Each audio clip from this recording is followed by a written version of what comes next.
Estuvimos hablando la vez pasada de algo esencial, que es entender qué es el Evangelio.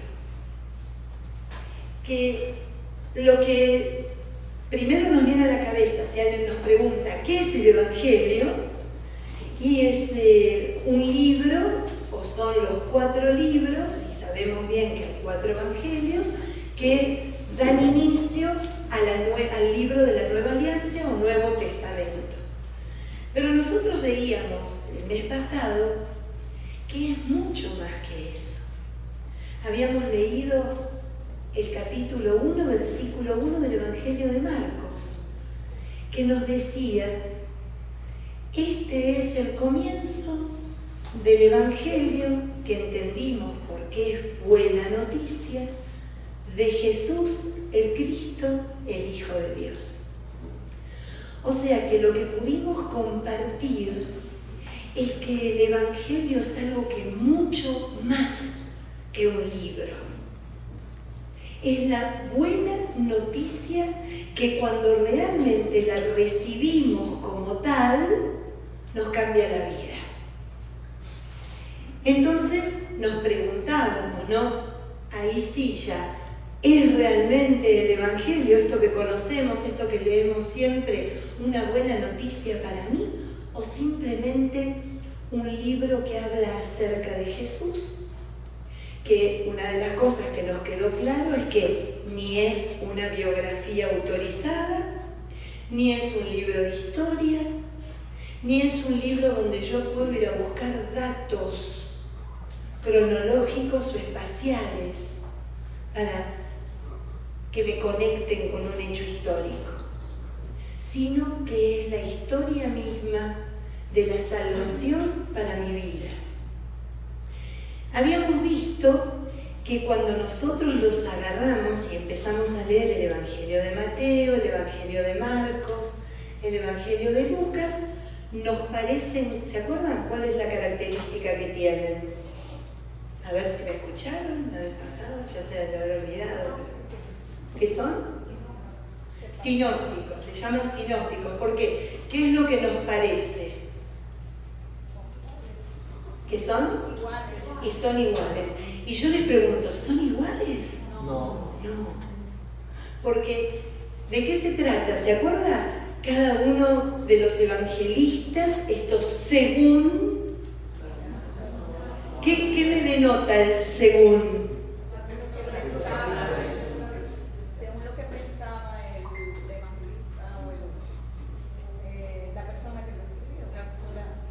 La comunidad, la experiencia de Dios que tenía la comunidad es lo que hizo que cada una de esas comunidades pusieran por escrito el Evangelio. ¿Se acuerdan un detalle importante? El Evangelio no aparece antes que la comunidad, sino que aparece primero la comunidad. Y esa experiencia de Cristo dentro de esa comunidad es la que plasma y pone por escrito y nos llega hasta nosotros hoy este pedacito de la palabra de Dios que son los evangelios según estos distintos evangelistas. Entonces nos parecen iguales, por eso son sinópticos. Sinóptico significa de una ojeada, pareciera que nos cuentan lo mismo, pero cada vez que entramos a trabajar en forma profunda y digamos de orden personal cada uno de ellos, descubrimos que cada uno toca temas inclusive diferentes y nos vamos enriqueciendo con todos. Habíamos visto el de Mateo, a ver, para que no se duerman, y de paso le contamos a los que no vinieron. ¿Qué característica tiene el Evangelio de Mateo? ¿Quién era Mateo? Cobrador de impuestos. ¿Y de qué religión era Mateo? Era judío. ¿Y a quién le escribe Mateo? A los judíos. ¿Y se acuerdan una de las características del Evangelio de Mateo? ¿Cuál es? Que tiene mucho de qué. Tiene 28 capítulos, es el más largo de los 4. y es el que más menciona el Antiguo Testamento, es el que más toma como referencia a los profetas, ¿no? Lucas también lo va a hacer, pero Mateo suele poner inclusive hasta la fuente de donde lo saca, como dice el profeta Isaías.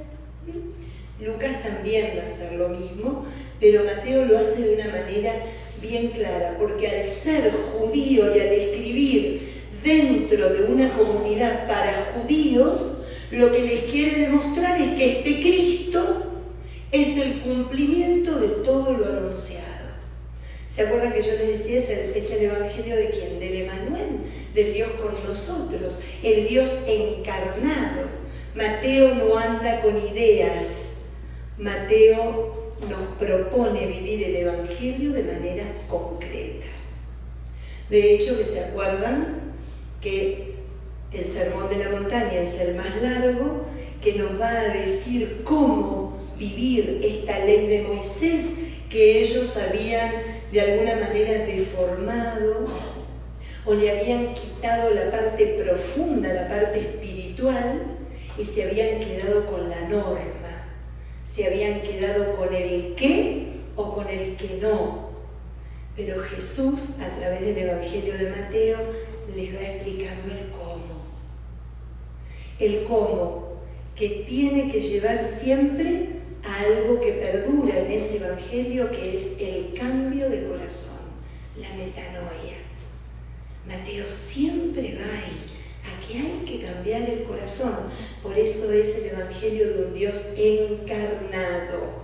Si yo logro encarnar el Dios que me propone el Evangelio de Mateo en mi vida, siempre me va a llevar indefectiblemente a un cambio de corazón.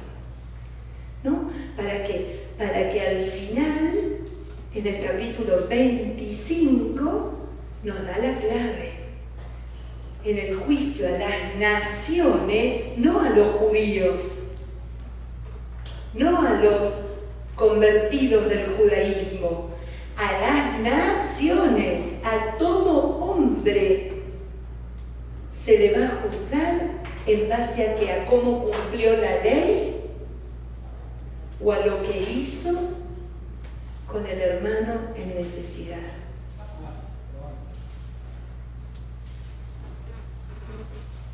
Entonces vemos cómo es un evangelio que siempre nos invita a poner en práctica lo que creemos. No nos deja delirando, no nos deja a mitad de camino.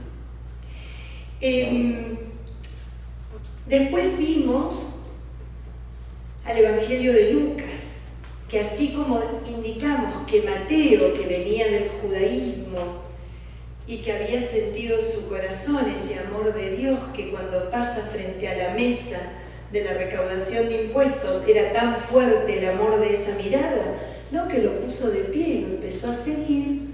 Nos encontramos con Lucas con totalmente lo opuesto. Lucas era un oriundo de Grecia, de la península de Acaya. La península de Acaya, en Grecia, donde contiene por lo menos dos ciudades importantísimas, Atenas y Corintio, entre otras, importantísimas en ese momento, importantísimas aún en el día de hoy, por cómo están ubicadas, primero una es la capital del país y otra por cómo está ubicada, que es como el nexo, el paso, y como estaba ubicada en aquel entonces, de todo lo que era el paso comercial entre un mar y otro, ¿no? Porque hay dos puertos justamente en esa pequeña porción de tierra, en esa provincia, y era importantísimo para los tiempos aquellos para unir Oriente con Occidente. Entonces vemos como Lucas, primero, una de las características que tiene es que es exquisito en la forma de escribir. Usa un lenguaje prácticamente a la altura de los clásicos griegos. Se ve que era un hombre muy culto. Y se ve también que era un hombre que se había convertido al judaísmo, Y ahí es donde permanentemente lo demuestra, cómo lo explica y cómo le da a entender a su comunidad que ya no va a ser judía, sino que va a ser de origen pagana como lo era él. Le da a conocer algo tan interesante, porque ¿qué creían los paganos de ese momento? En que el Hijo de Dios, ¿se acuerdan de Hércules? ¿Se acuerdan de los semidioses? Que ese Dios poderoso, Zeus, podía tener hijos con cualquier humana. Entonces, para que no pensaran eso, y para que entendieran de dónde venía Jesús y quién era realmente Jesús, les va explicando el origen de la promesa. Y por eso Lucas también toma el Antiguo Testamento, a lo mejor no señalando el origen, ¿no?, del profeta del cual hace referencia, pero sí mostrándoles que no es un capricho de un Dios la presencia de Cristo, que no bajó porque se cayó del Olimpo, sino que es por el amor infinito que este Dios de Israel tiene por su pueblo y cumpliendo lo que le había prometido desde todos los tiempos. Entonces Lucas tiene una característica, como le escribe a la comunidad pagana, completamente distinta a Mateo. Por ejemplo, el montón de mujeres, cosa que no hay en el de Mateo, ¿se acuerdan? El grupo de las mujeres en el capítulo 8 que seguía al Señor, ¿no? Es el que más habla de la Virgen María, es el que más narra la infancia de Jesús con la anunciación, tanto de Juan el Bautista a Zacarías y a Isabel, a Zacarías, mejor dicho, anunciando que iba a quedar embarazada Isabel, como a María. Y también con todo este fin de dar a entender que este Dios es de otra procedencia, viene de otra manera y para algo grande, para salvarnos. Habla permanentemente de la salvación San Lucas en el Evangelio, especialmente en los primeros capítulos. Es el Evangelio de la misericordia, es donde más parábolas hay sobre la misericordia. Hay más de 7 parábolas dentro de la cantidad de parábolas que tiene Lucas, que es el que más contiene, que hablan específicamente de la misericordia de Dios. Porque el pueblo pagano no lo entendía, estaba un poco acostumbrado a la ira de los dioses, a la venganza de los dioses, al uso de los dioses del hombre para sus caprichos y sus fines. En cambio es el que más habla de la misericordia, el que más habla de los humildes, el que más habla del Espíritu Santo, ¿no? Vimos esas características y yo les contaba que el Evangelio de Lucas es en realidad el Evangelio más largo si contamos que Lucas continúa escribiendo en un libro que nosotros lo tenemos por separado, que son los Hechos de los Apóstoles. Entonces van a ser 24 capítulos de uno y otro tanto de Hechos de los Apóstoles. Entonces dijimos la obra lucana, que existe una historia lucana dentro de lo que cuenta, porque atraviesa las 3 partes que nos interesa: la historia de Israel en los primeros capítulos, la historia de Jesucristo hasta la ascensión y la historia de la iglesia desde la ascensión y Pentecostés hasta el último capítulo, que nos va narrando lo que va a ocurrir con el último de los apóstoles elegido por un Cristo resucitado, que es San Pablo. Así que eso más o menos es lo que estuvimos viendo. Para los que no vinieron, hablamos 2 horas de eso. Así que lo que estamos mostrando ahora es así, flashes. Pero para ir viendo cómo nos vamos metiendo en los evangelios y vamos saboreando no solamente la historia y la palabra que me presentan, sino que casi que podemos entrar dentro de la experiencia del Dios como ellos lo vivían. Y hoy vamos a entrar dentro de un evangelio que es complicadísimo. pero apasionante. Si a mí me dan a elegir el Evangelio de Juan, yo les dije que cada vez que hablo de un Evangelio digo esto, ¿no? Pero el Evangelio de Juan es una cosa, no sé, padre, si usted coincide. Es un Evangelio que realmente nos invita a la oración, a la meditación, es un Evangelio contemplativo, de hecho. Y fíjense que si ustedes agarran, los invito a que abran, voy a dejar un minutito esto.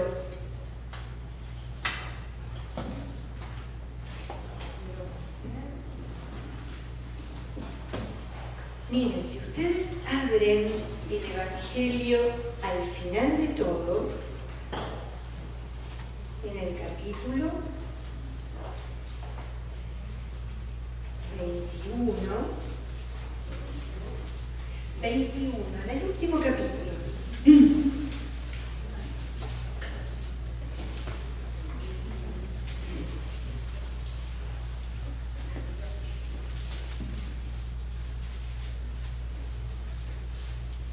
Perdón, en el capítulo 20, sabía que no estaba bien en lo que les estaba diciendo.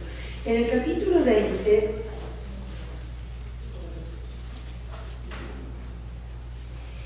versículo 31, está el objetivo por el cual fue puesto por escrito este Evangelio.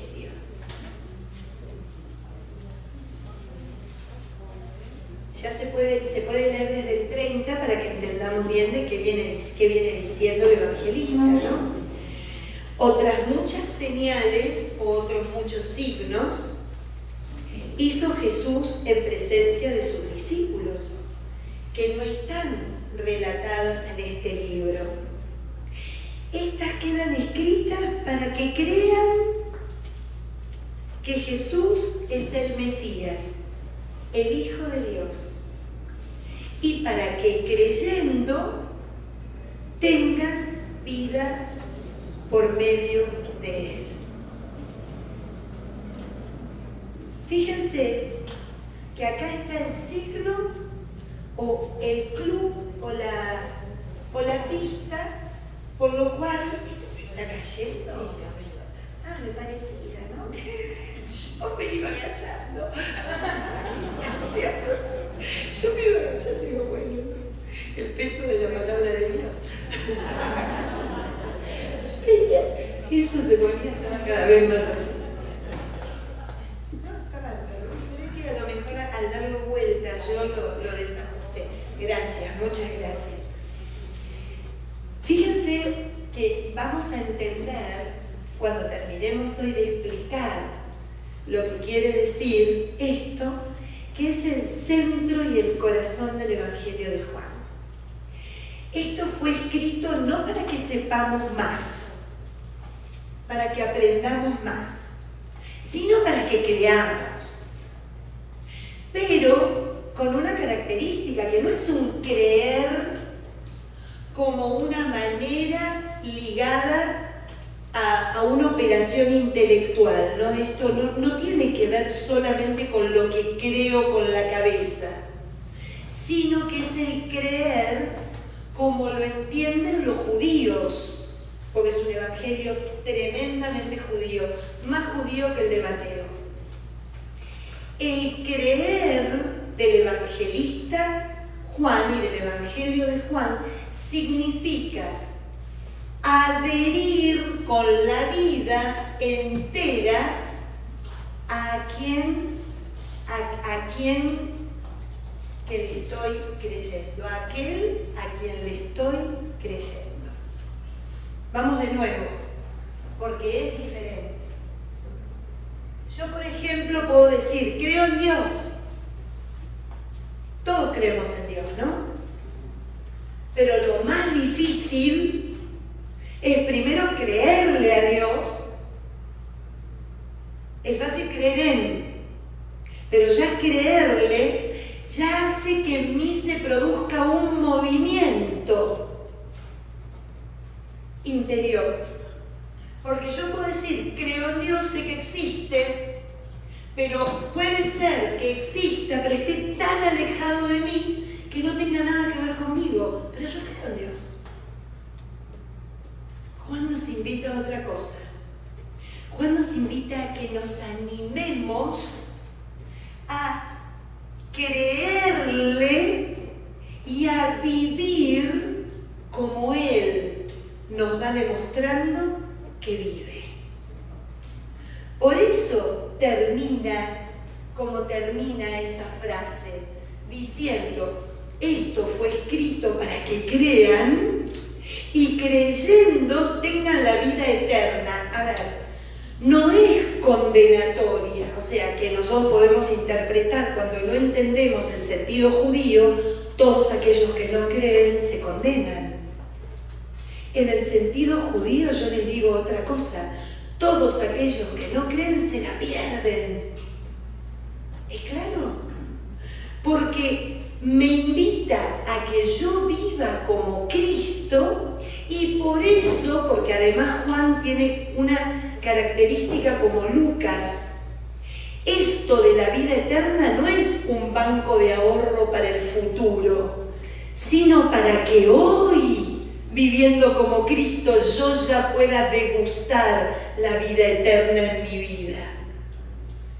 Para eso está puesto este Evangelio por escrito. Desde el principio hasta el final. Para que me anime. Es un Evangelio que anima. Por eso es contemplativo, por eso mueve, como mueven por supuesto las parábolas. En los demás, acá no hay parábola, pero hay mucho signo, hay mucha alegoría. Hay mucha cosa que identifica en lo sencillo, lo profundo de Dios, para mostrarme cómo vivirlo en mi aquí y en mi ahora, y saborear desde ahora la vida eterna.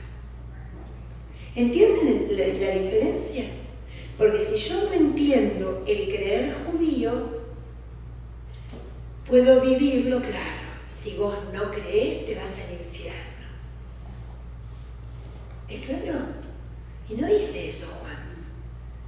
Dice que si crees, ya vivís la vida eterna. Habla en positivo. ¿Estamos? Eso es muy importante. Porque ya lo vamos a ir explicando. Yo sueño algún día poder hacer Juan con ustedes. Son 21 encuentros. O sea que son 2 años. Pero les aseguro que es espectacular. Cada palabra, cada capítulo, realmente uno queda atrapadito, es muy, muy lindo.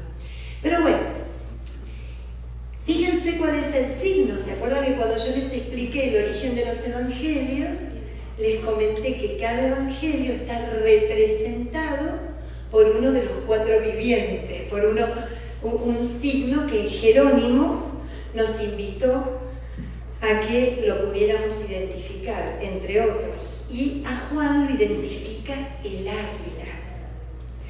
¿Y por qué lo identifica el águila? Justamente porque el águila puede subir a unas alturas increíbles, ¿no? Sin perder de vista lo que pasa en el suelo. Sin perder de vista lo que pasa sobre la tierra. Por eso un águila que está volando ahí sobre la montaña puede ver un animalito con el cual puede deleitarse y baja como así, ¿no? Como un avión, a chorro, agarra el animalito y vuelve a las alturas. Y eso es lo que tiene el Evangelio de Juan. Nos sumerge y nos hace penetrar las alturas más increíbles de la presencia de Dios, pero sin perder de vista la realidad, sin perder de vista nuestra realidad. O sea que une lo terrenal con lo divino. Ya saben que me pueden preguntar cualquier cosa, no pasemos página. ¿De qué nos habla este Evangelio? Especialmente del señorío de Cristo, del señorío de Jesús. Es un evangelio en donde Jesús predica de alguna manera sobre sí mismo. ¿Se acuerdan ustedes que en los evangelios sinópticos el centro de la predicación era el reino de los cielos? ¿No? Especialmente en Mateo, que es donde más lo menciona. Acá va a ser que Jesús predica sobre sí mismo, pero no como una suerte de un ego agrandado. No. Es para demostrarnos que quien lo conoce a Él, quien lo ve a Él, puede llegar al Padre. Por eso, permanentemente, en el Evangelio de Juan va a aparecer una frase constante, al menos 7 veces: yo soy.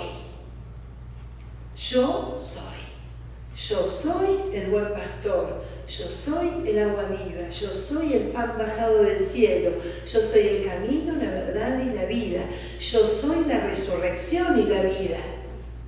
¿No? ¿Se acuerdan? Todo eso está en el Evangelio de Juan. Miren, es muy fácil. Ahora ya sabemos que cuando escuchemos el yo soy, eso es del Evangelio de Juan. ¿Y saben por qué? Yo les dije que Juan era judío, ¿no es cierto? Y era un evangelio muy judío. Si yo traduzco la palabra yo soy al hebreo, me queda nada más y nada menos que Yahvé. Yo soy el que soy, el que fui y el que seré. Yo soy el ser. ¿Se acuerdan quién era? Algunos estuvieron el jueves, veo caritas de jueves. ¿Se acuerdan lo que les expliqué el jueves? Lo que significaba. El yo soy, el ser para el judaísmo, no es solamente algo existencial, sino que el ser para el judaísmo es algo que significa acción. Yo soy el que actúo, yo soy el que doy, soy el que creo.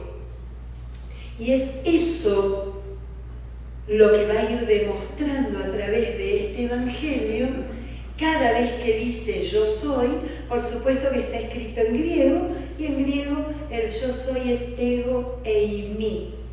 Si uno lo leyera en griego, el evangelio, uno ve ego eimi, pero está haciendo claramente referencia al Yahvé, a esa palabra que era imposible de ser nombrada por un judío. Tenían prohibido nombrar el nombre de Dios, pronunciarlo, porque cuando el nombre es pronunciado por un hombre, es como que queda acotado.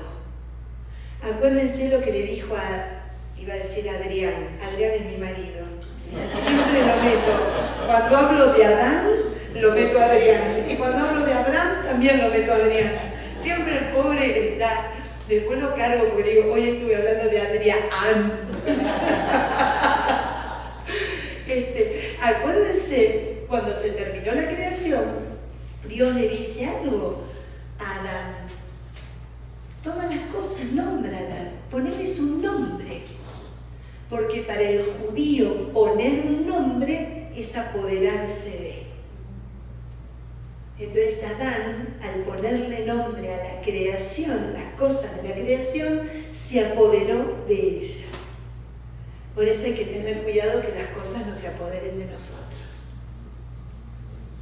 ¿no? Este signo de poder nombrarlas es apoderarse.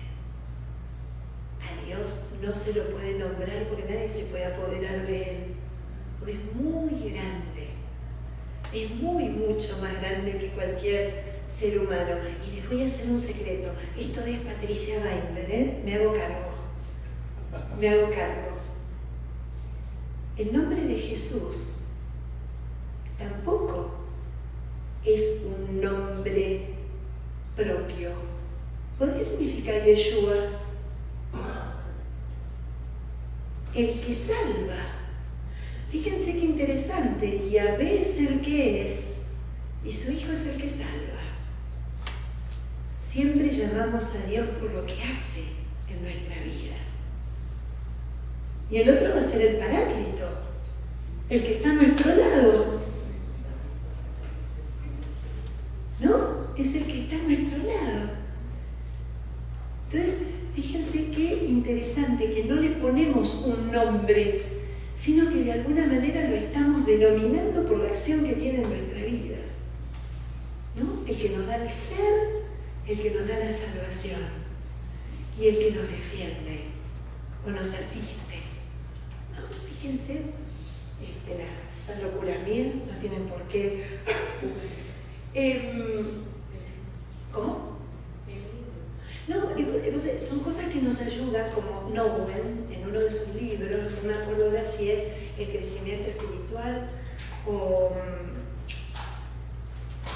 hay un libro de Nowen que es precioso, que tiene tantos escritos, que es de espiritualidad del corazón. Yo no me acuerdo si es crecimiento espiritual o la espiritualidad del corazón. Y hay una parte que a mí me quedó grabada y me encanta. Dios del Antiguo Testamento es Dios para. Emmanuel, Dios con. Y el Espíritu Santo, Dios en. Sí, las tres. Y aparte para que lo recemos, ¿no? Dios Padre para. Dios Hijo con. Y Dios Espíritu Santo en. Entonces fíjense qué lindo, porque entiendo la presencia de la Santísima Trinidad en mi vida sin hacerme demasiado rollo.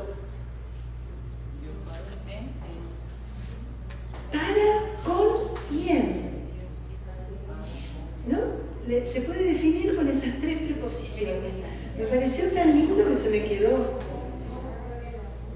¿Perdón? Dios para. Espíritu en, pero se me quedó Dios con nosotros. Jesús es el Emmanuel. Dios con nosotros. Así que si hay alguna catequista que a veces es tan difícil explicar la Santísima Trinidad para los niños y uno se enreda y le dice concepto que el chico no entiende nada, salió más confundido que cuando entró. Y qué bueno poder usar esto, ¿no? Es Dios para, Dios con y Dios en. En definitiva, como dicen tantos salmos y como dice buena parte del Antiguo Testamento, el Dios que me rodea, que está por todos lados, ¿no? Que me abraza, que está conmigo, ¿no? Esa cosa que más vale que teorizarlo, poder experimentarlo. Bueno, es un evangelio espiritual, profundamente animado por el Espíritu, constantemente está animado por el Espíritu Santo, este evangelio de Juan, ¿no? Lo que les decía hace un ratito, una mirada muy profunda sobre el misterio de Cristo. Es un evangelio místico, así lo denominan los biblistas. ¿Por qué? Porque es un evangelio que nos introduce en el misterio de Dios. Es místico, nos lleva a que entremos en contacto con el misterio de Dios. Y nos enseña algo que nos cuesta mucho. El misterio de Dios no se entiende, el misterio de Dios se contempla. Cuando queremos entender el misterio de Dios nos enredamos, pero cuando lo contemplamos podemos hablar mucho sobre lo que produce en nuestra vida. Y es ahí a donde me quiere llevar Juan. Van a ver que está lleno de esto. Constantemente hay polémica, hay conflicto y hay ruptura. ¿Por qué? Porque es un evangelio escrito en el año 100. Y es en el evangelio donde aparece el conflicto más detonante con un grupo que ustedes van a leer permanentemente, los judíos. Los demás evangelios no. ¿Saben por qué? Porque los demás evangelios fueron escritos antes de que el judaísmo se separara del cristianismo. En cambio, cuando se puso por escrito el evangelio de Juan, ya en Yavnia, en una localidad al norte de Jerusalén, ya los rabinos habían hecho todo clarito para saberse y declararse diferentes y separados de estos nuevos que habían aparecido, que eran los cristianos.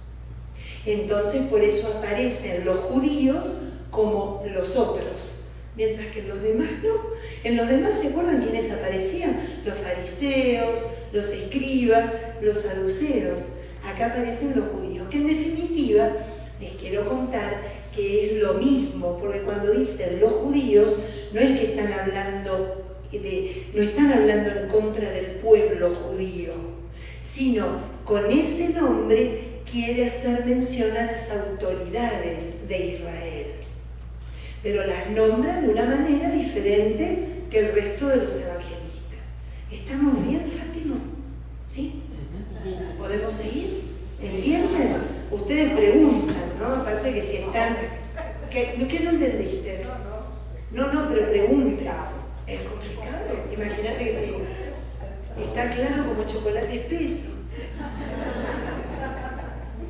Pero ¿qué es lo que no entendiste, por ejemplo? Porque cuando cambia el coso, ni quiero saberlo con lo que van a encontrar. Bueno, vamos a anotar la pregunta. En todo caso, ¿saben qué vamos a hacer?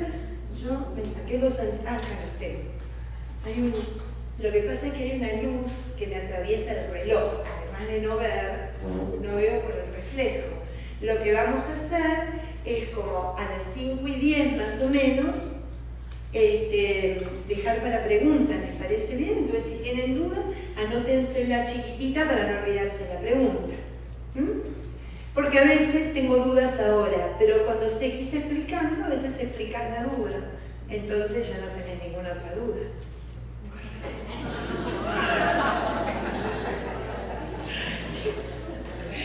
Yo, para saber si están despiertos. Fíjense algo bien interesante. Ya vamos a ver otros grupos polémicos, otros grupos que vamos a ver que aparecen con mucha polémica en este evangelio. Fíjense que el método que va a utilizar Juan constantemente es mostrar la relación que Jesús tiene con el Padre, constantemente. Yo estoy acá para cumplir la voluntad de mi Padre.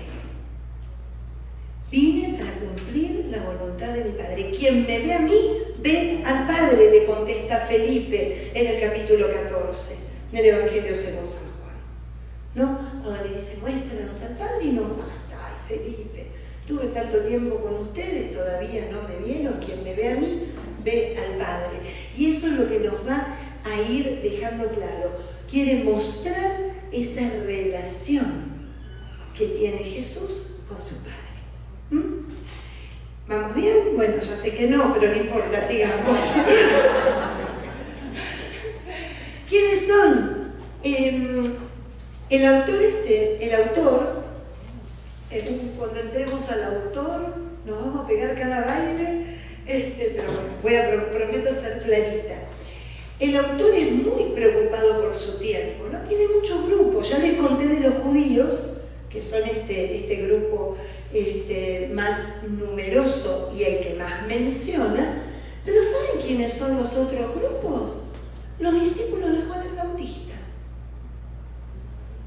que a estas alturas del siglo I todavía seguían aferrados a la enseñanza de Juan, pero son anteriores a Juan los Bautistas, a las enseñanzas de su secta, que se parecía tanto a lo que los cristianos predicaban, que es por eso que siempre están permanentemente. ¿Por qué nosotros ayunamos y tus discípulos no ayunan? ¿No? Constantemente en el Evangelio de Juan aparece alguno de este grupo señalando alguna cosa que hacen los cristianos que ellos no hacen y que ven que está mal. Entonces es una de las polémicas. ¿Y saben por qué se dan cuenta los biblistas esto? Por la cantidad de veces que lo menciona.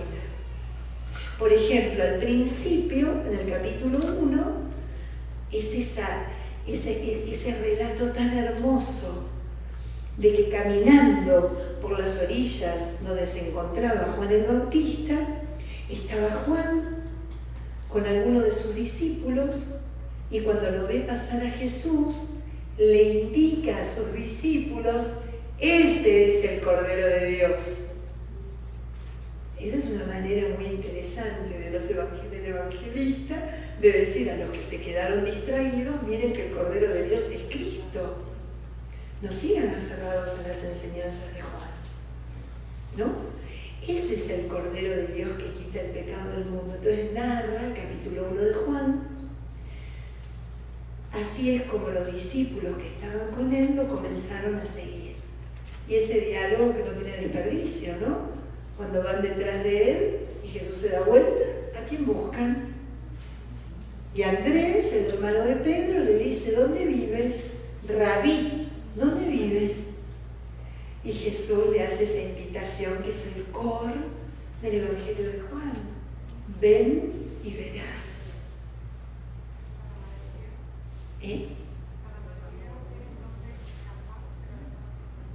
Claro, eso cuando quieren, cuando uno de los discípulos dice, te seguiré a donde quieras que vayas, pero el Hijo del Hombre no tiene. Pero acá en Juan no hace tanto referencia a que no tiene lugar como a cómo seguir a Jesús, yendo y viendo por uno mismo. ¿No? Ven y verás. Entonces, vamos viendo en este tema, en estos diálogos, cuáles son los temas que preocupan. Por eso son los discípulos de Juan. Y no lo dice con claridad, porque había algunos que no lo habían seguido todavía, no habían tomado el cristianismo como forma de vida. Dentro de la comunidad cristiana, que se acuerdan cómo se llamaban, los hermanos del camino al principio. Los cristianos se llamaban hermanos del camino. Empezaron a ser llamados cristianos después de un tiempo largo, ¿no? Allá por Antioquía, según narra el capítulo 13 del Evangelio de Hechos de los Apóstoles. Pero al principio, estos hermanos del camino, ¿qué iban haciendo por el camino? Discutiendo y celándose. Pero ojo, escuchemos el Evangelio de mañana, ¿no? ¿Qué quieren? ¿Qué desean? Nosotros nos queremos sentar uno a tu izquierda y otro a la derecha, ¿no? O sea, que ya los sinópticos también nos narran de qué iban discutiendo. Porque se acuerdan que se pensaban que Jesús era el rey que venía a instaurar el reinado de David, no el reinado de Dios. Porque el reinado de David era sinónimo del reinado de Dios para los judíos. Entonces nosotros queremos estar ahí, a la derecha y a la izquierda. Mañana nos va a hablar del servicio del Señor.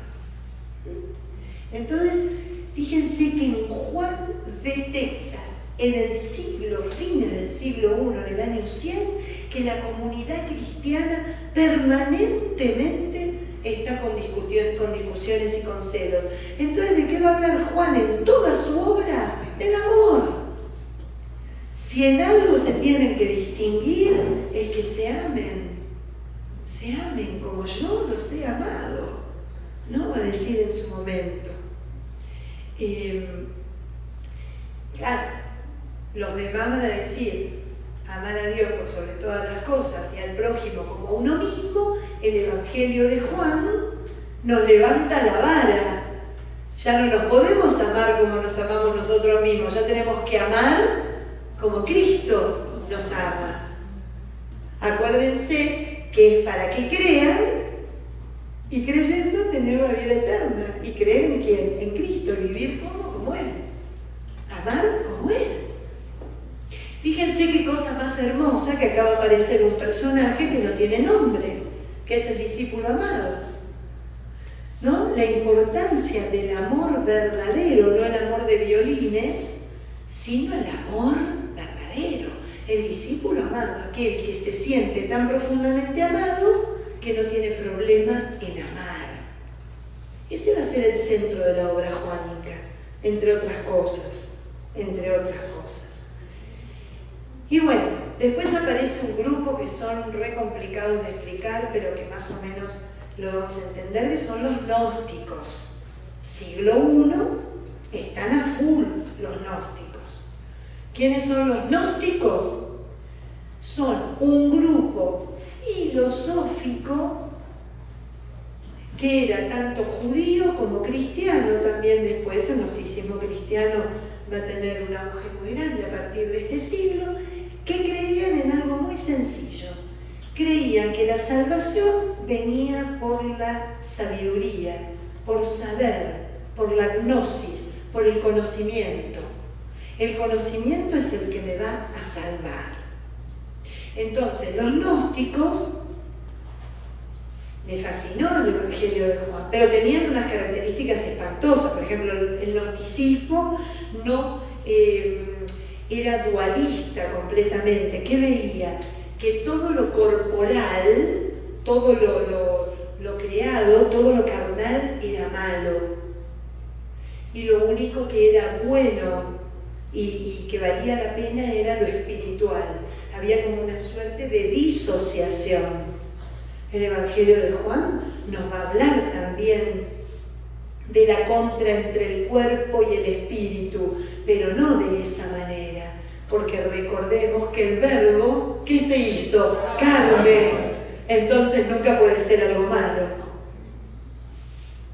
¿Entienden? Pero los gnósticos tomaron este Evangelio y quisieron de alguna manera apoderarse de él, desfigurándolo y cambiándolo. ¿Y eso saben por qué lo sabemos? Por lo que viene después del Evangelio, que son las 3 cartas que escribe Juan. Y escribe advirtiendo sobre estos que enseñaban y torcían la doctrina, ¿no? Son aquellos creyentes que rechazan el mundo, rechazan lo creado, y solamente es todo lo espiritual lo que va a dar lugar a herejías después, con el correr de los años. Pero nosotros también podemos caer en esa, y pensemos que si Dios creó el mundo y creó las cosas y nos creó a nosotros y creó todo nuestro cuerpo, acuérdense lo que dijo al final de la creación: vio que todo era bueno. Y cuando hizo al hombre, muy bueno. Para que se nos vayan esas ideas, porque eso es vivir una religión desencarnada, y justamente es todo lo contrario a lo que quiere Juan a través de su Evangelio. ¿Están bien? Ahora están peor que antes, te lo dije, y no sabés la que viene. No sabés la que viene, pero vamos de a poquito. Uy, qué chiquito que está esto. Saquen los anteojos, muchachos, o los largavistas. No importa, yo se los cuento. No me di cuenta que quedaba tan chico. Hasta yo me lo tengo que poner. Fíjense que es muy importante esto que les hice, que es para que ustedes puedan distinguir la diferencia entre el Evangelio de Juan y los sinópticos. El tema, ya eso se los mencioné hace un ratito, el reino de Dios y su llegada. Juan, Jesús que predica sobre sí mismo, ¿no? El yo soy. Lenguaje de los sinópticos sencillísimo. Sencillo. Y en parábolas. Ahora te contesto enseguida, eso no te olvides de esa pregunta, ya te contesto enseguida. En cambio, en Juan es elevado, casi poético, ¿no? Y con mucha alegoría. Ya les voy a contar lo que es la alegoría. Lugar donde actúa Jesús, miren, yo se los traje. Esperen un cachito que ya vengo.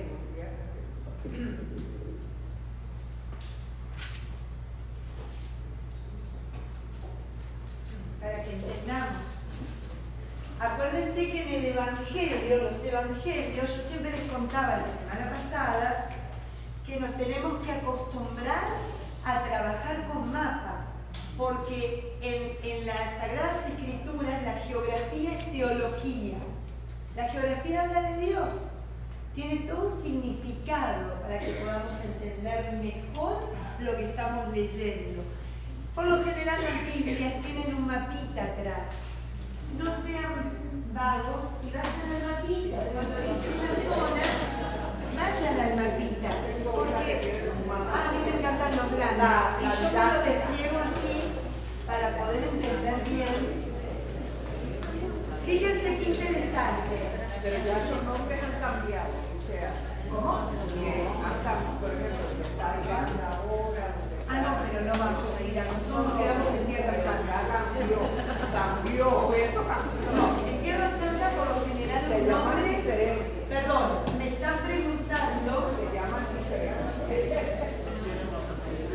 Me están preguntando si en la Tierra Santa los nombres cambiaron. No, siguen siendo los mismos.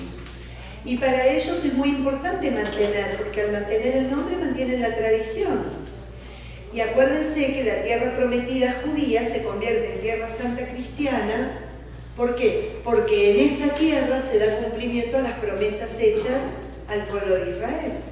Entonces es muy importante para ellos mantener la tradición. Pero fíjense lo que yo les decía. Los sinópticos va a desarrollar toda la actividad Jesús acá arriba, en la Galilea. ¿Se acuerdan que yo les hice el comentario como para que nos vayamos conociendo de cómo hay que entender los evangelios? La Galilea era la Galilea de ¿quiénes? ¿Cómo se llamaba? ¿Se acuerdan que dijimos la vez pasada? Puede ser que no se acuerden. ¿La Galilea de los paganos o la Galilea de los gentiles? Porque alrededor del mar, especialmente de este lado y en el norte, estaban muchísimas ciudades permeadas de creencias que no eran judías. Entonces así es como lo denominan los profetas, la Galilea de los gentiles o de los paganos. ¿Y por dónde empieza Jesús a predicar en los evangelios sinópticos? Por la Galilea, por la zona que estaba en oscuridad. Tierra de Neftalí, tierra de Zabulón, tierra de Neftalí, dice el Evangelio de Mateo. ¿Por dónde va a arrancar Juan?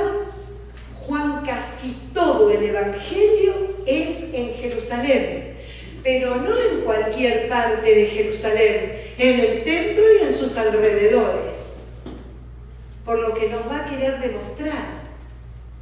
Juan quiere llegar a la conclusión que ya no es el centro de la vida judía y del hombre religioso el templo, sino que va a ser este nuevo templo que es la persona de Cristo. Por eso predica sobre sí mismo alrededor del templo y dentro del templo también, constantemente. Vamos a ver que siempre anda por ahí, siempre. Fíjense otro detalle,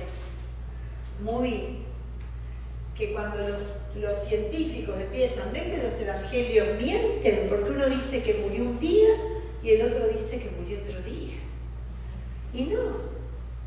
Si es el Cordero de Dios que quita el pecado del mundo, Juan lo hace morir a Cristo, al Cordero de Dios, en el momento en que se matan los corderos para la Pascua.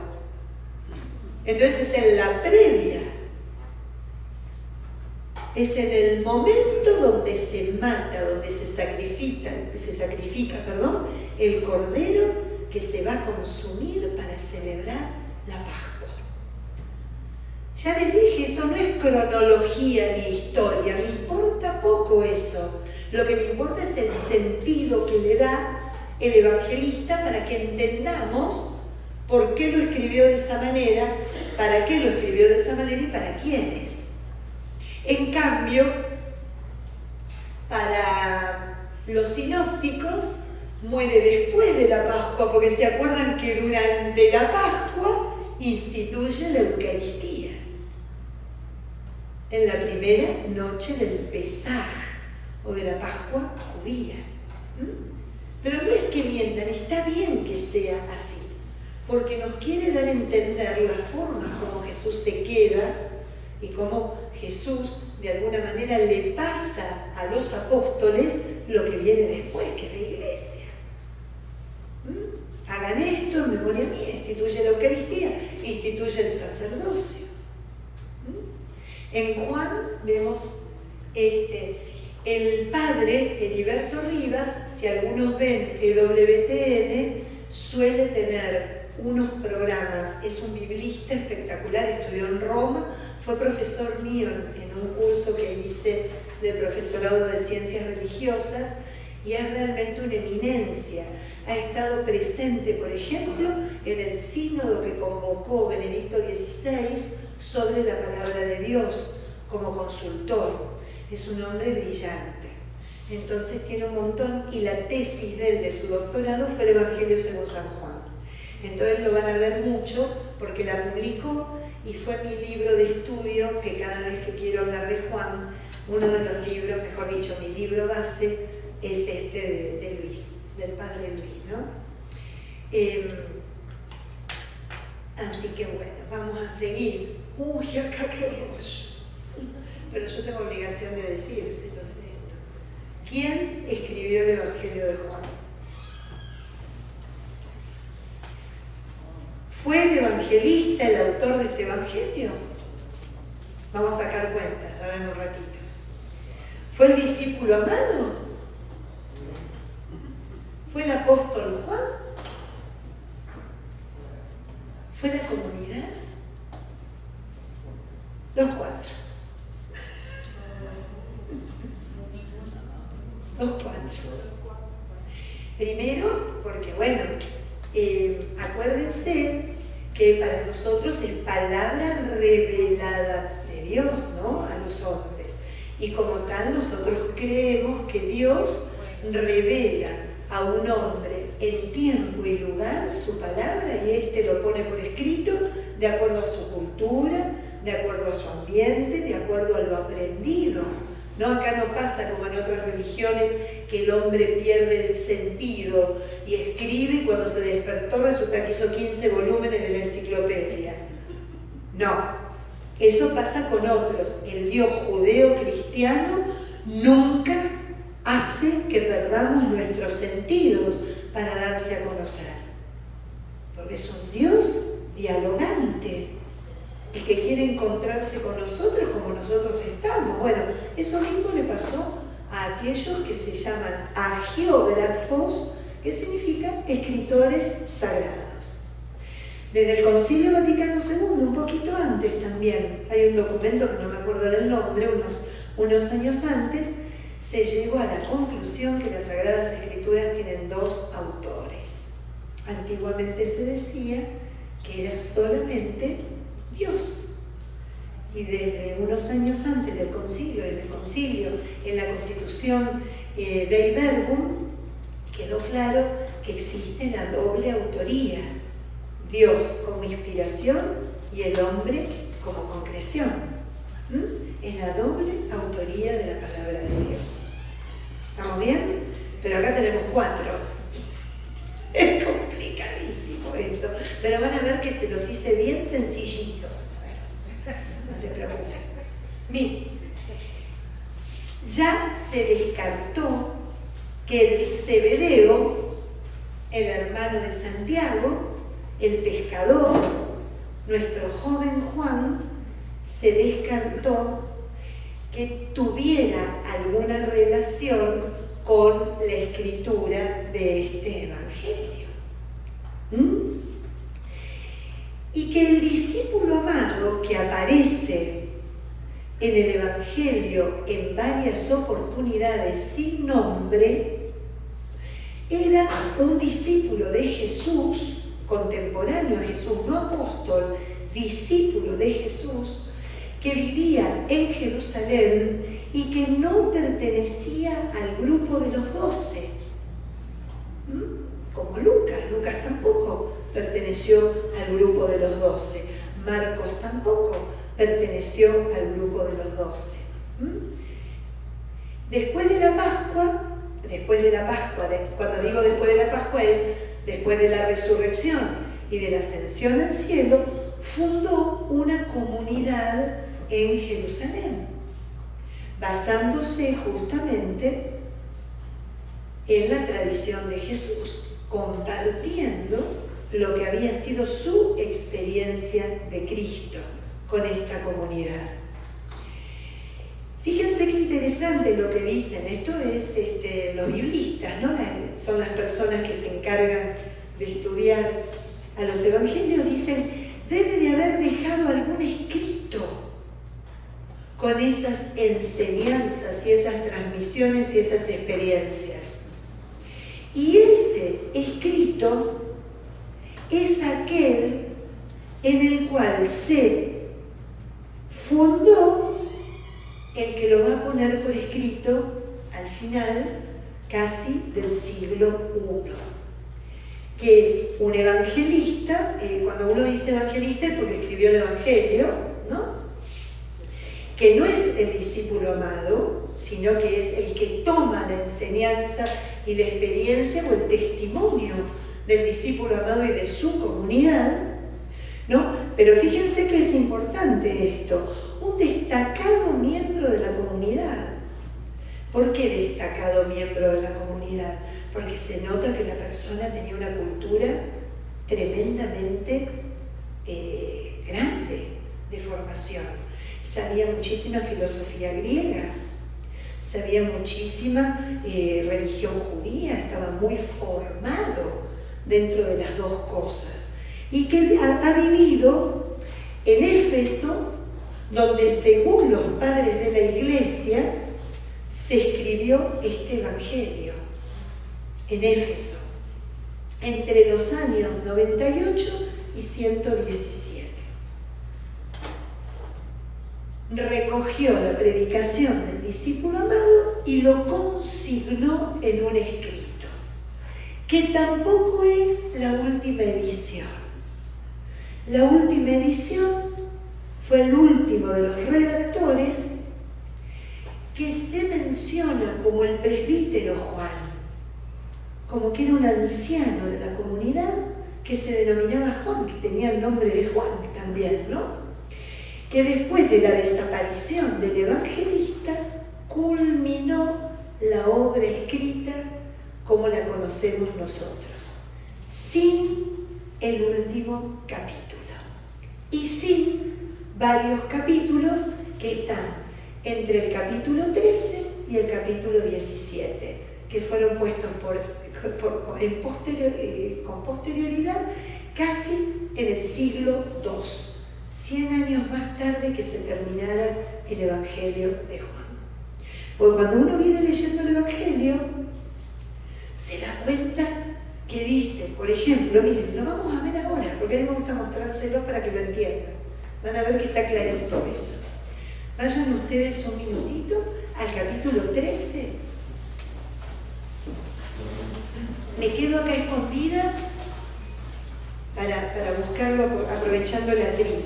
Este atril está hecho para el padre José Luis, que está bien alto.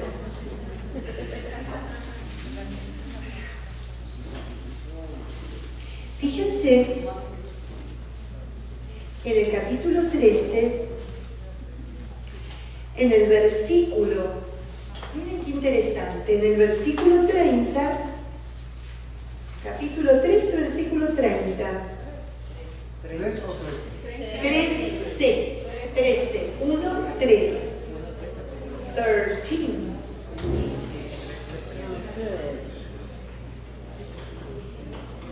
Esto está hablando después que compartió ese famoso momento del lavatorio de pies y que anuncia la traición de Judas, ¿no? Les cuento de dónde viene el tema, pero miren cómo termina. Y enseguida, después de recibir el bocado, Judas salió. En el versículo 13, pero ahora vayan ustedes un minutito, perdón, que me equivoqué. Gracias a Dios me equivoco, mucho más de lo que acierto, ¿eh? Así que no me hagan caso demasiado a mí. Vayan al 14, que es el de al lado. Me equivoqué de capítulo, por eso no encontraba lo que buscaba. Vayan al 14, al de al lado. Y fíjense cómo termina antes de que termine el capítulo. Levántense, vámonos de aquí.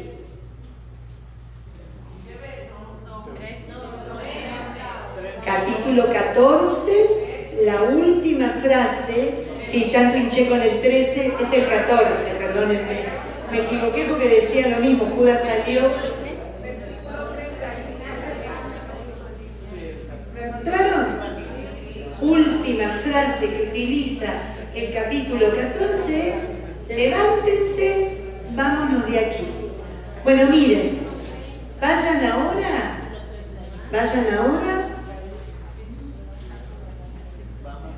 al capítulo 18, versículo 1.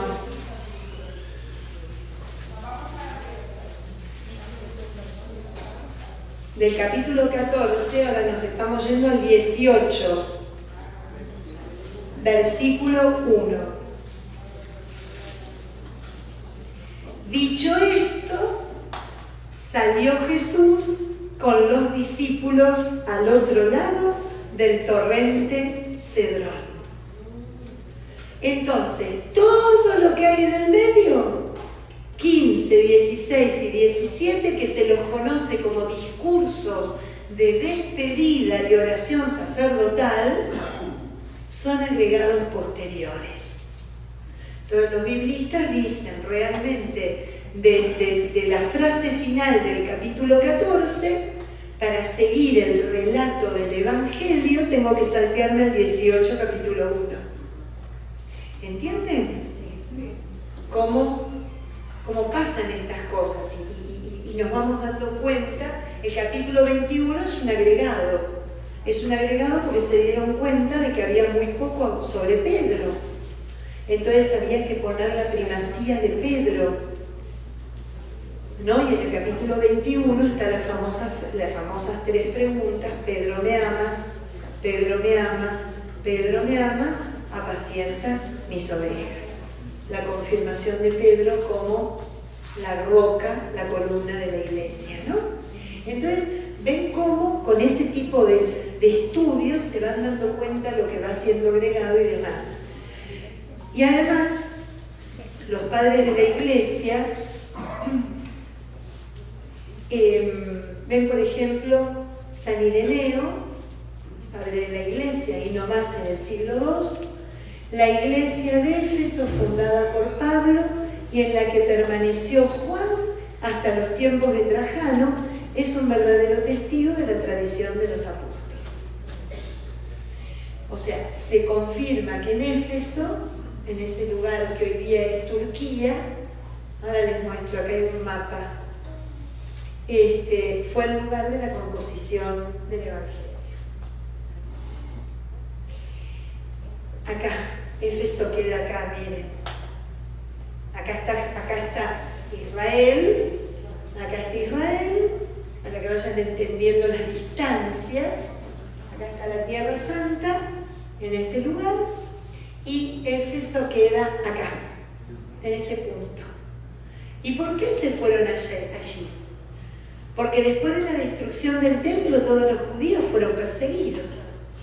Entonces se sabe de que la comunidad judía está formada en Jerusalén, y los cristianos también, porque a los cristianos y a los judíos al principio los perseguían, porque para los romanos eran exactamente lo mismo. No entendían la diferencia entre creer en Cristo o no. Entonces se fueron alojando mucha comunidad cristiana a lo largo de toda esa parte del mar Mediterráneo, y hubo una comunidad muy grande en Éfeso, que se dice que es el lugar donde vivió Juan y que se llevó a vivir a la Virgen. Y ahí yo les había puesto, pero está muy chiquitita, la casita de María en Éfeso, que ahí es donde cuenta la tradición que fue donde vivió con el apóstol Juan, ¿no? Eso según la tradición de la iglesia. Así que bueno, influencias del Evangelio. Las influencias, ¿cómo influyó o qué influyó en el Evangelio de Juan para que sea lo que es? Primero y principal, la filosofía griega, el helenismo de la época. Por ejemplo, la palabra logos. El logos, palabra o verbo, era una palabra muy utilizada por los filósofos del siglo I, especialmente los filósofos griegos que vivían en esa cuenca del Mediterráneo, desde Alejandría. Me voy un cachito para atrás. Alejandría está acá, y Alejandría era la New York, la Manhattan de ese momento. Era un lugar tan importante porque Alejandría era como si fuera el eje que separaba Oriente y Occidente. Entonces era un centro cultural, religioso, comercial y económico importantísimo, fundada por Alejandro Magno, inclusive. Entonces, fíjense que acá radicaban un montón de filósofos griegos que en ese momento eran, digamos, lo más importante dentro del mundo cultural, influyeron muchísimo en el pensador que supuestamente vivía en Jerusalén. La filosofía griega estaba muy presente en su ¿cómo se llama? En su conocimiento, en su formación. Y también vamos a ver una característica, no los quiero marear mucho con esto porque es medio aburrido, pero sí una característica que es muy importante en el Evangelio de Juan.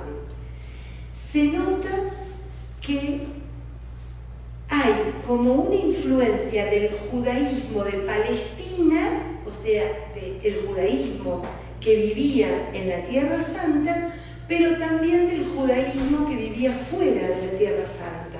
¿Y qué diferencia hay? Si eran todos judíos, hay una diferencia sustancial. Los de la Tierra Santa eran cerrados y creían que solamente ellos eran los exponentes de un judaísmo puro. Les quiero contar que hoy día pasa lo mismo. Hoy día pasa lo mismo. Y les cuesta aceptar a los judíos que vienen de afuera. ¿Por qué les digo esto? Porque los judíos que venían de afuera, por ejemplo, leían la Biblia en griego, no en hebreo. Entonces, fueron los que más, de alguna manera, influyeron en el escritor, porque el pensamiento, la manera de este evangelista no es tanto de un judío cerrado de la Palestina, sino de un judío con una mirada mucho más amplia, más universal, más como que esta salvación es para todo el mundo, no solo para nosotros que estamos acá encerrados. Por eso les quería explicar este punto. Es el Evangelio, junto con Mateo, que más hace referencia al Antiguo Testamento también, ¿no? Y de una manera muy concreta y a veces no mencionada, pero haciendo alusión a algún libro de los, especialmente del Deuteronomio y especialmente de los profetas, como Isaías, Jeremías, etc. Fíjense características literarias, que eso lo vamos a ir viendo leyendo si podemos. Discursos y reflexiones. Discursos, siempre hay discursos. Jesús da un discurso a la multitud, se pone a enseñar. ¿Y cuándo sabemos que se pone a enseñar? Cuando llega al templo, que es en el único lugar donde Jesús enseña en el Evangelio de Juan. En el Evangelio de Juan no enseña caminando por la orilla del mar, enseña en el templo o en los alrededores del templo. Eso es una característica bien importante. Diálogos. Los diálogos, por ejemplo, que tienen con el capítulo 1, ¿cómo lo mencioné? Con el micrófono. El capítulo 1, esos diálogos que creo que me tienen en el escondite para estar con ustedes aquí. Bueno, no se preocupen, yo tengo mi Biblia. Ahí. Fíjense, vamos a ir a un diálogo que es precioso. Para además entrar un poquito a leerlo a Juan. Vamos a ir al capítulo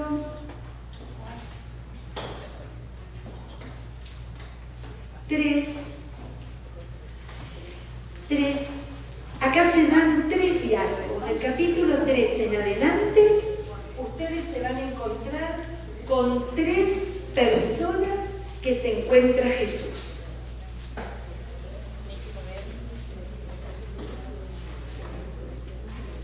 La primera persona con quien se va a encontrar Jesús es un representante del judaísmo, y es un representante del judaísmo sabio, un hombre formado, un hombre ya entrado en años.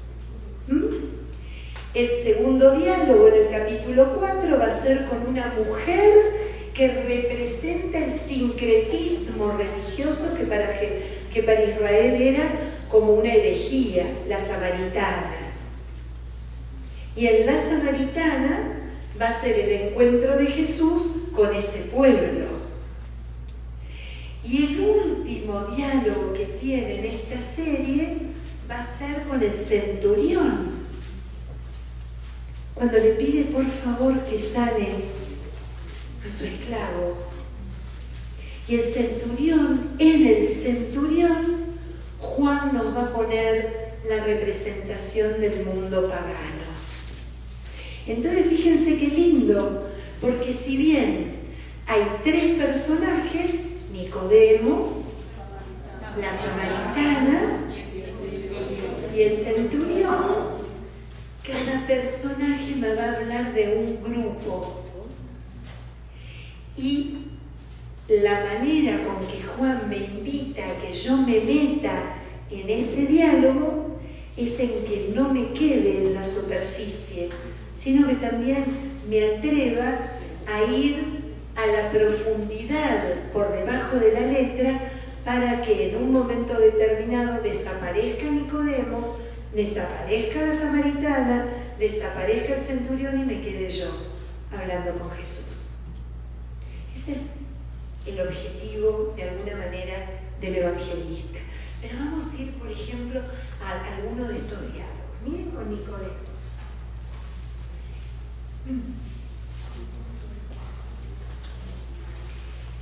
Vamos a ir ahí nomás en el capítulo 3, versículo 1. Había un hombre del partido fariseo llamado Nicodemo, una autoridad entre los judíos. Fue a visitarlo de noche y le dijo: Maestro, sabemos que vienes de parte de Dios para enseñar, porque nadie puede hacer las señales que tú haces si Dios no está con él. Jesús entonces le respondió: te aseguro que si uno no nace de nuevo, no puede ver el reino de Dios. Entonces Nicodemo le responde: ¿cómo puede un hombre nacer siendo viejo? ¿Podrá entrar de nuevo en el vientre materno para nacer? Le contestó Jesús: te aseguro que si uno no nace del agua y del Espíritu, no puede entrar en el reino de Dios. Vamos a quedarnos con este ejemplo. Fíjense todo lo que hay ahí encerrado para entender a Juan. Pueblo vencedor es el nombre de Nicodemo, ¿sabían? Nicodemos, ¿ni qué es victoria? Victoria, ¿no? La victoria que consigue el que está en una contienda y lucha, en un deportista, bueno, es el victorioso. Y demos es pueblo victorioso, pueblo vencedor, es el nombre de este hombre, es el significado de Nicodemo. Fíjense quién era este Nicodemo, era uno del partido de los fariseos. ¿Se acuerdan que está lleno de fariseos y de doctores de la ley en los demás evangelios? ¿Quiénes eran los fariseos? Los que sabían la ley de memoria. y los que lo hacían, los que le enseñaban, y los que le hacían cumplir al pueblo esa ley a rajatabla. Además eran un poco los que señalaban cuando no se cumplía en la vida de una persona, ¿no? Por eso es que a Jesús lo sacan un poco, porque siempre están señalando con el dedo lo que hacen los demás y no se fijan ellos mismos lo que hacen con sus vidas, ¿no? Pero un poco para que ustedes identifiquen esto de los fariseos.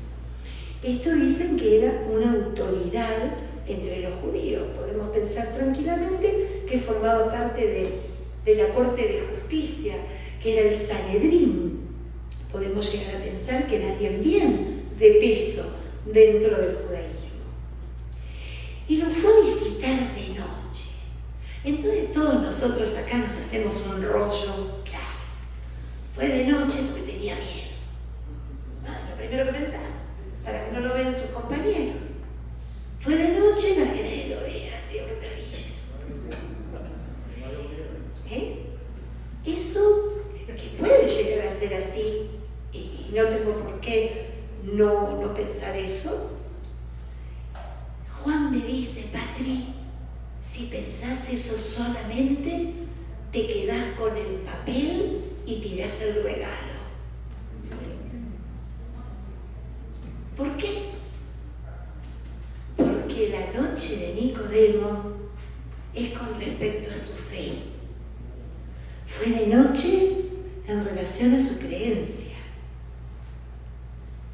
Cada vez que hay alguno que está por meter la pata en el Evangelio de Juan, va de noche. O está oscureciendo, o se va el día, y ahí aparece la metida de pata de la María Magdalena, que como una loca estaba, se me robaron a mi Señor. Era de noche con respecto a su fe. La noche en Juan indica una oscuridad que va más allá del tiempo cronológico. Indica la oscuridad en donde estamos cuando nos olvidamos de creerle. Entramos en esa oscuridad también, ¿no? Entonces, bueno, ahí fue de noche. Y arranca el viejo sabio metiendo la pata con el Señor, diciéndole maestro, rabí en hebreo. Es en el Evangelio de Juan la primera expresión de reconocimiento de Jesús cuando no hay fe. Siempre, ¿qué le dice Andrés cuando se pone atrás del Cordero de Dios que le indicó Juan el Bautista? Rabí, maestro, lo mismo que le dice Nicodemo. Siempre arrancan por rabí, o sea, es alguien que está por encima mío porque sabe. Entonces le dan el título de maestro. Y la segunda palabra que dice el Evangelio es lo que indica la metidita de pata de este hombre. Sabemos. Nicodemo tenía una certeza y una seguridad que era en lo que sabía. Sabemos que vienes de parte de Dios para enseñar. A él le importaba el aprendizaje, el conocer más, el saber le daba la seguridad de que no se iba a equivocar, porque no saber, no conocer, podía llevarlo a vivir en el error y a perder la vida eterna. Pero estaba tan enganchado en el saber.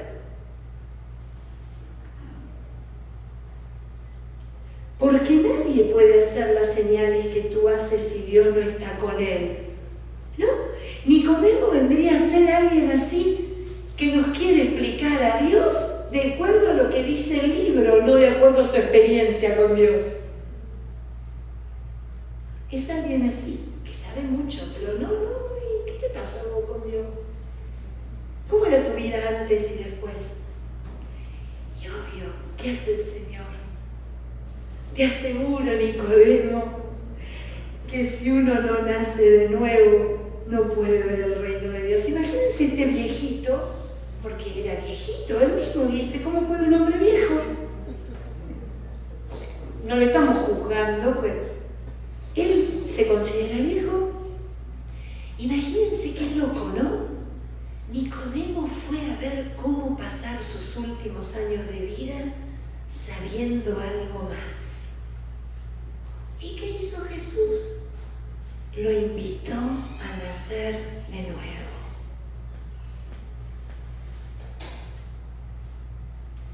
Nicodemo quería de alguna manera entender lo que significaba nacer de nuevo y le dice, pero ¿cómo hace un hombre viejo? Yo me imagino, yo soy muy gráfica, para volver al seno de su madre, ¿no? Como fui mamá, hago el camino inverso a lo que fue dar a luz, ¿no? Y qué genial, porque nacer de nuevo, Nicodemo, no te confundas, no hay que volver a un sitio anterior, hay que empezar una vida nueva. Entonces el viejito que iba a buscar la fórmula de cómo terminar sus últimos años, se encontró con alguien que lo invita a que se anime a ser despeinado. Si no nace del agua y del espíritu, ¿no? Entonces, fíjense los diálogos de Juan, a dónde me llevan. ¿A dónde me llevan a mí? ¿A dónde me llevan a mí? Cuando voy al Señor con tantas certezas, yo sé, Señor, que vos tal cosa, yo sé, Señor, que tengo que hacer esto para. Y Él me invita, como a Nicodemo, a nacer de nuevo, a salir de la certeza. Esa es la forma que tiene Juan de utilizar todas estas características literarias, no para que nos quedemos en la letra, porque si nos quedamos en la letra es lindísimo también, pero no lo podemos llevar a nuestra vida. Entonces, cuando entendemos a dónde lo quiso llevar a Nicodemo, entiendo a dónde me quiere llevar a mí también, ¿no? Te aseguro que si uno no nace del agua y del espíritu, no puede entrar en el reino de Dios. De la carne nace carne, del espíritu nace espíritu. Ahí está la doble vía. De esto, de lo concreto, de lo que es esto y nada más. En cambio, del espíritu nace espíritu.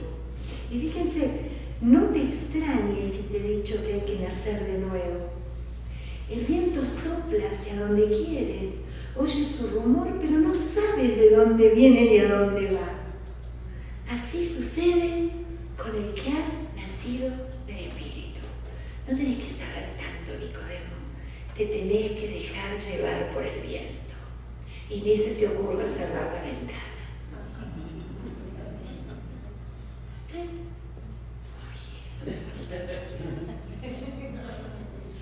eso es como leer,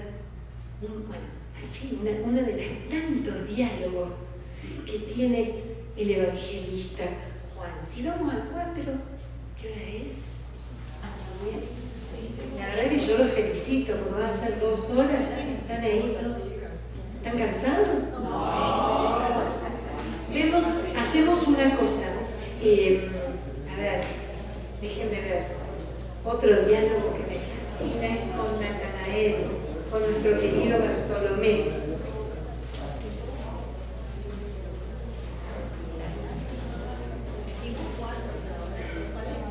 Pero bueno, vamos que estamos en la línea de... Con la samaritana pasa lo mismo, fíjense. Con la samaritana pasa lo mismo.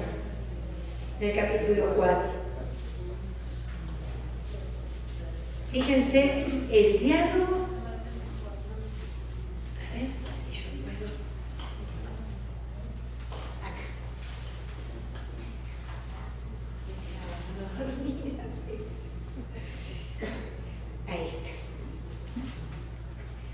dado cuenta que en esta semana me puse un poco más vieja, porque no veo sin anteojo la Biblia.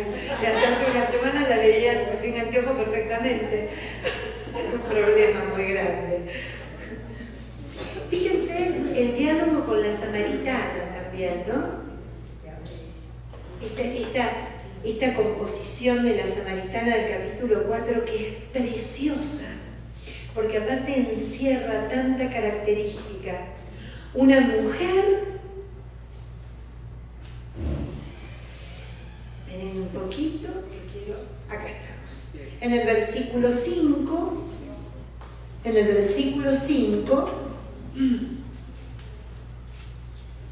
llegó a un pueblo de Samaria llamado Sicar, cerca del terreno que Jacob dio a su hijo José. Allí se encuentra el pozo de Jacob.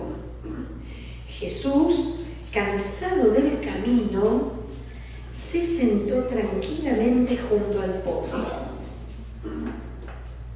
Era mediodía. No se pierdan ningún detalle cronológico, porque no es inocente el detalle. Era mediodía, el otro era de noche, ¿no es cierto? Una mujer de Samaria llegó a sacar agua. Jesús le dice: dame de beber. Aclara Juan que los discípulos se habían ido al pueblo a comprar comida. Le respondió la samaritana: ¿cómo? ¿Tú que eres judío me pides de beber a mí, que soy samaritana? Los judíos no se tratan con los samaritanos. Jesús le contestó: si conocieras el don de Dios y quién es el que te pide de beber, tú le pedirías a Él y Él te daría agua viva. Le dice la mujer: si no tienes con qué sacar el agua y el pozo es profundo, ¿dónde vas a conseguir agua viva? ¿Eres acaso más poderoso que nuestro padre Jacob, que nos dio este pozo del que bebían él, sus hijos y sus rebaños? Le contestó Jesús: el que bebe de esta agua vuelve a tener sed. Quien beba del agua que yo le daré no tendrá sed jamás, porque el agua que le daré se convertirá dentro de él en manantial que brota, dando vida eterna. Le dice la mujer: Señor, dame de esa agua, para que no tenga sed y no tenga que venir acá a sacarla. Y sigue el diálogo. Ve, le dice Jesús, llama a tu marido y vuelve para acá. Le contestó la mujer: no tengo marido. Tienes razón al decir que no tienes marido, porque has tenido 5 y el que tienes ahora tampoco es tu marido. En eso has dicho la verdad. Le dice la mujer: Señor, veo que eres profeta. Nuestros padres daban culto en este monte. Ustedes, en cambio, dicen que es en Jerusalén donde hay que dar culto. ¿Y qué le dice Jesús? Créeme, mujer, llegará hora en que ni en este monte ni en Jerusalén se da culto al Padre. Ustedes dan culto a lo que no conocen. Nosotros damos culto a lo que conocemos, porque la salvación procede de los judíos. Pero llega la hora, y ya ha llegado, en que los que dan culto auténtico adoran al Padre en espíritu y en verdad. Porque esos son los adoradores que busca el Padre. Dios es espíritu y los que lo adoran deben hacerlo en espíritu y en verdad. Le dice entonces la mujer, otra que mete la pata: sé que vendrá el Mesías. Sé que vendrá el Mesías. Es decir, cuando Él venga, nos explicará todo. Entonces Jesús le dice: yo soy. Ya ve, el que habla contigo. Vamos a dejarlo ahí porque es larguísimo. Miren, yo les cuento que si no entendemos algo de judaísmo, de Antiguo Testamento y de un poquito de historia, nos quedamos con un décimo de lo que nos quiere contar esta historia. Número 1. ¿Quiénes son los samaritanos? Los samaritanos son un pueblo muy antiguo que vino allá después de la destrucción del templo, mejor dicho, estoy diciendo pavadas, después de la muerte de Salomón, cuando se dividen los reinos, el reino del norte, el reino del sur, imagínense, siglo IX a.C., como se separaron los dos reinos. El reino del sur tenía a Jerusalén como centro religioso y el reino del norte tenía a Samaria, al monte Garitzim, como centro de culto. Y tenían prohibido los del norte ir al sur, ¿no? Porque si no, obviamente, a los reyes del norte se le iba todo el mundo a dejar su dinero, ¿dónde? En Jerusalén. Entonces se habían prohibido. Y de ahí surgen estos samaritanos, para que más o menos ustedes tengan idea. ¿Qué pasaba? Que ellos, si bien siguen la ley de Moisés, el Pentateuco, también incorporaron la creencia en otros dioses de los pueblos de alrededor. Se volvieron medio sincretistas. Entonces, para los judíos eran herejes, eran judíos maltrechos, que no eran fieles. Por eso se detestaban. Y se detestaban los samaritanos a los judíos a los samaritanos. No se podían ni ver. Entonces, esta mujer era de ese pueblo. Pero vio cómo conocen toda la historia, porque se sabe la historia del pueblo de Israel perfectamente, porque tienen el Pentateuco como la base de su creencia religiosa. Bien, eso por un lado. Otro lado, un pozo. Un pozo. El pozo de Jacob. Ese pozo que Jacob dio para que pudieran tener agua. Imagínense que el pozo es como descubrir un pozo petrolero en el jardín de casa.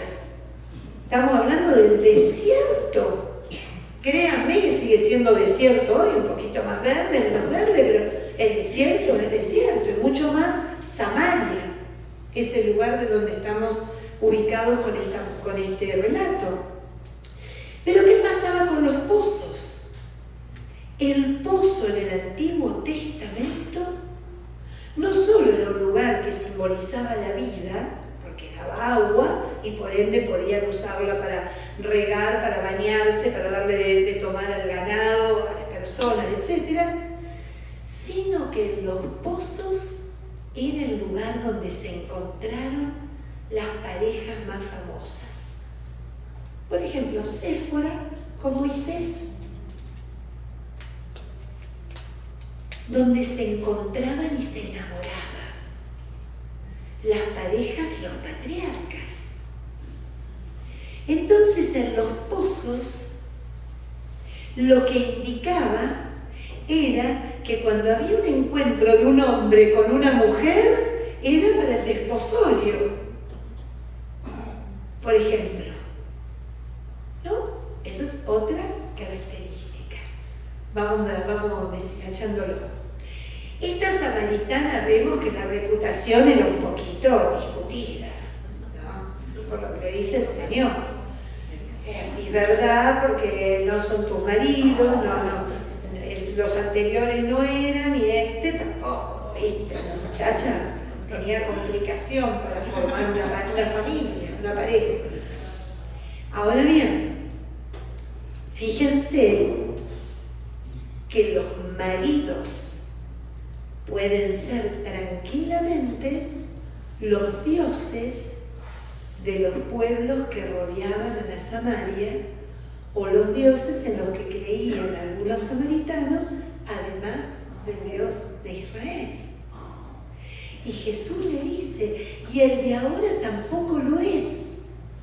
¿Y de qué habla?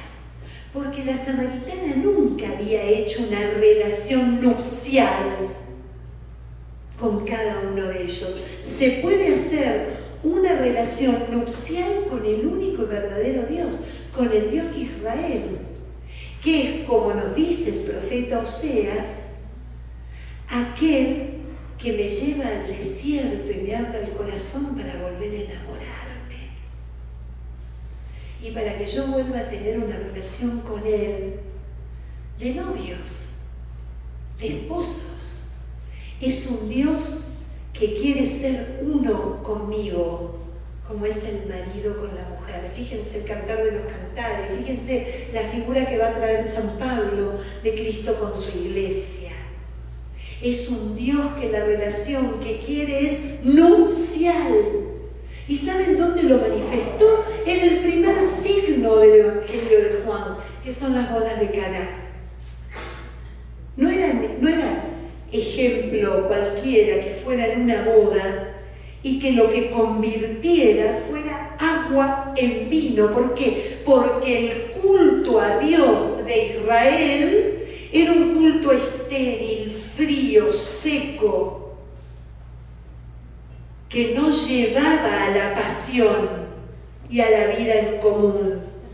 Se cumplía, pero no se vivía como el Dios lo pedía. ¿Me van siguiendo? Entonces, en aquella oportunidad, convierte el agua en vino. ¿Por qué? Porque el vino es símbolo de ¿qué? Cuando tomamos un poquito de vino, ¿qué nos pasa? Algunos nos dormimos, pero bueno. ¿Qué? Alegría. El gozo, el vino, en los profetas, era el elemento indispensable del banquete mesiánico, la celebración. La relación con Dios es una celebración. Bueno, a esta mujer parece que no le estaban hablando de los maridos. Parece que le estaba hablando Jesús de otra cosa.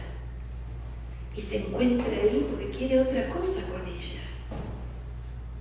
Quiere realmente entrar en una relación, no desposarla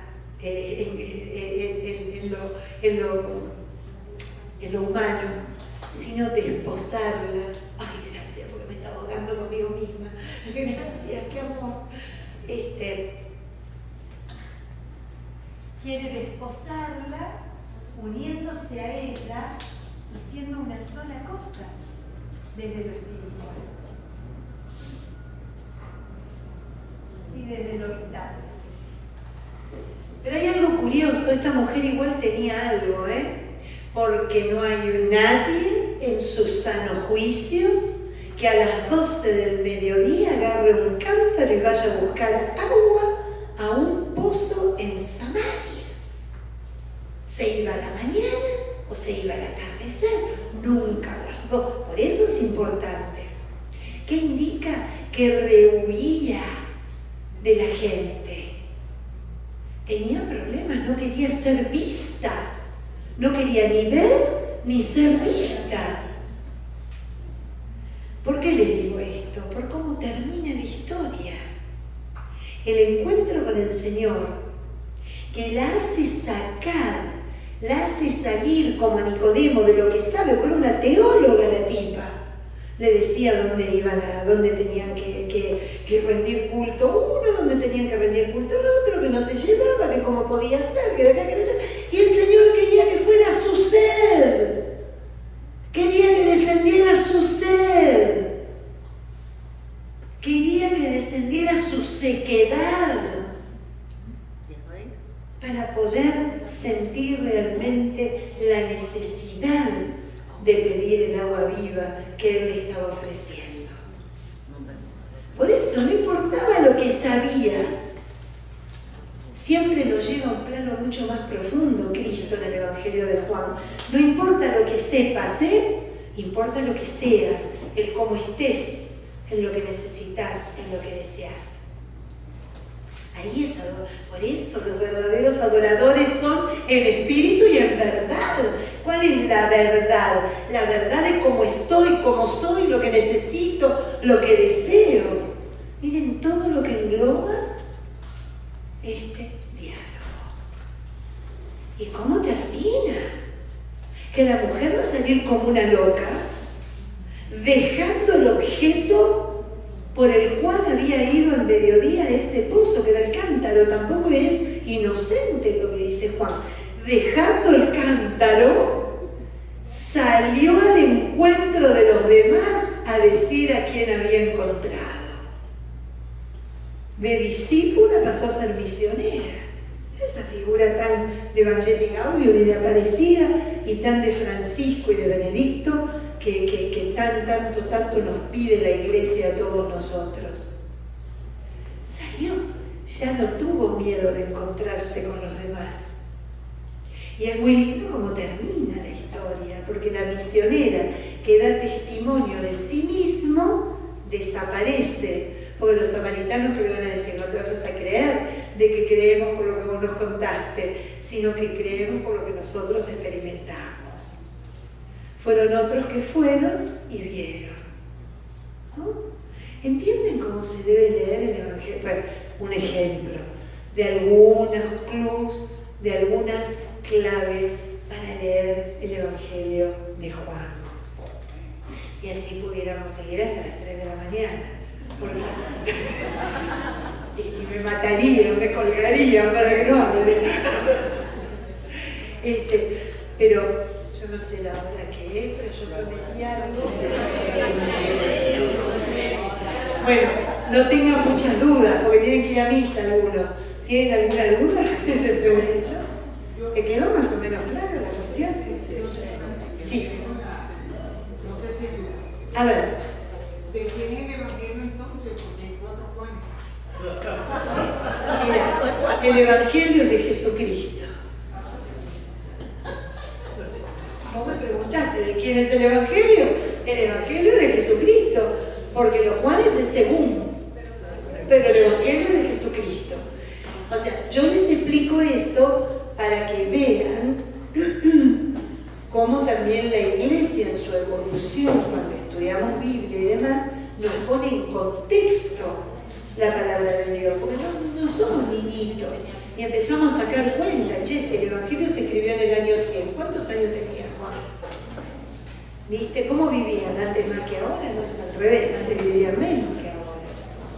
Entonces, es para que nosotros sepamos cómo son las cosas y que lo importante es el escritor y su contexto, el contexto en el cual vivían. Pero el Evangelio es de Jesucristo. Sí. Los capítulos 13, 15, 16, 17 que son agregados al cuarto escritor al que se le atribuye. Claro, inclusive, padre, parece ser exactamente que es bien tardío. Algunos hablan hasta del siglo II. Ustedes saben que el Evangelio de Juan le costó mucho entrar dentro del canon en el siglo IV. Casi que no lo meten, porque lo tildaban de gnóstico. Por esta cosa de noche, día, cuerpo, espíritu, la gente no entendía, no podía hacer exégesis, hasta que gracias a Dios y la Virgen se iluminaron y dijeron, esto de gnóstico no tiene nada, leamos el prólogo, ¿no? Pero el siglo II se pone, y el epílogo también, el capítulo 21, que es el final. ¿Quién más tiene dudas?